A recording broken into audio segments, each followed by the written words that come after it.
9 দিন পরে ইনশাআল্লাহ বাংলাদেশের প্রধানমন্ত্রী হবে আমিরে জামাত ডাক্তার শফিকুর রহমান। দেওয়া যাবে না, আশা করছি দাঁড়িপাল্লায় ভোট দেবেন। আর এই দেশটাকে নিরাপদ রাখার জন্য আগামীতে কেউ যেন সন্ত্রাসী ফ্যাসিস্ট হয়ে উঠতে না পারে। আপনি দেশের মানুষ, আমিও দেশের মানুষ, আপনাকে ভয় দেখাবেন, আপনি ভয় পাবেন মানে? এইরকম একটা শান্ত নিরাপদ বাংলাদেশ তৈরি করতে চাইলে ভোট দেবেন। দাঁড়িপাল্লায় তো ভোট দেওয়াই লাগবে, পাশাপাশি ভোট দেওয়া লাগবে। এবং না, দুইটা ভোট লাগবে। সেখানে ভোট দেবেন আপনারা। যেহেতু কষ্ট করছেন আর 4-5 দিন একটু পরে আমাদের শান্তির সূর্য, আল্লাহ যদি ইচ্ছা হয় আমাদের আগামীতে শান্তির সূর্য আমরা দেখতে পাবো। আমাদের এই সময়টা যদি আমরা কাজে লাগাতে ব্যর্থ হই, অনন্তকাল আমাদের জীবন এবং অনন্তকাল যে পড়ে আছে সারা জীবনের প্রতি আফসোস করা লাগবে। প্রশ্ন আসতে পারে, ভোটের জন্য আফসোস কিসের? এবার যদি আল্লাহর বিধান আমরা কায়েম করতে না পারি, মানুষের তৈরি বিধান দিয়ে কি হয় আপনারা দেখছেন না? 54 বছরে কেউ আমরা শান্তিতে নেই। এমনকি এই মেয়েরাও যারা বাবার বাড়ি থেকে বাড়িতে আমাদের এলাকায় এসেছেন, এই কথা বলা লাগবে না, এই এলাকায় যারা এসেছেন অন্যান্য এলাকা থেকে বউ হয়ে, তারা আপনাদের বাবাদের জন্য একটা বোঝা। কারণ আপনাকে আপনার বাবা এই বাড়িতে পাঠাতে 2-3 লাখ 5 লাখ টাকা খরচ করা লাগে। আপনি আবার বাবার জন্য বোঝা না?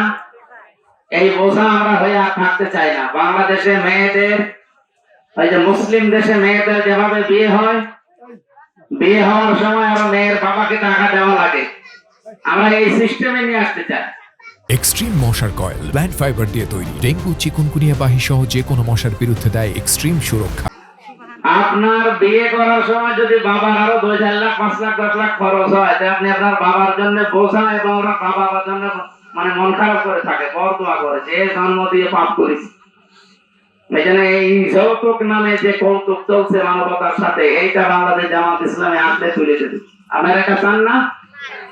যারা এটা করে খায়, যৌতুক নিয়ে খায়, তারা এটা চাইবে। এই জন্য ওই সমস্ত মানুষ না, আপনারা দাঁড়িপাল্লার পক্ষে থাকেন। আমাদের বহু কাঙ্ক্ষিত আশা যেগুলো আছে, এগুলো আমরা পূরণ করার জন্য চেষ্টা চালাবো। মেয়েরা যেন বাড়িতে বসে সম্মানজনক কাজ করতে পারে এবং তারা যেন অন্তত নিরাপত্তার সাথে নিরাপদে কিছু টাকা পয়সার মালিক হয়ে সংসারের হাল ধরতে পারে, এই ব্যবস্থা আমরা, কুটির শিল্প, হস্তশিল্পের কাজ আছে, আমরা জানি এগুলো। আমরা তো লেখাপড়া করে বলছি, এগুলো বাস্তবে আমরা দেখাবো ইনশাআল্লাহ। যে ষড়যন্ত্র অন্যান্য বিরোধী দল আরম্ভ করেছে তাদেরকে বলবো, 2009 সালের 15 জানুয়ারি একটা অ্যাকাউন্ট হ্যাক হয়েছিল বারাক ওবামা। 20 জানুয়ারি সে আমেরিকার প্রেসিডেন্ট হয়েছিল। এরপরে জো বাইডেনের অ্যাকাউন্ট হ্যাক হয়েছিল নির্বাচনের 7 দিন আগে। 7 দিন পরে সে আমেরিকার প্রেসিডেন্ট। আমাদের আমিরে জামাতের উপরে মিথ্যা তহমত দিয়ে যে অ্যাকাউন্ট হ্যাক করে মেয়েদের চরিত্র হননের যে দুর্বিসন্ধি তারা চালিয়েছে, আশা করছি আর 7 দিন সময় আছে আমাদের, 9 দিন।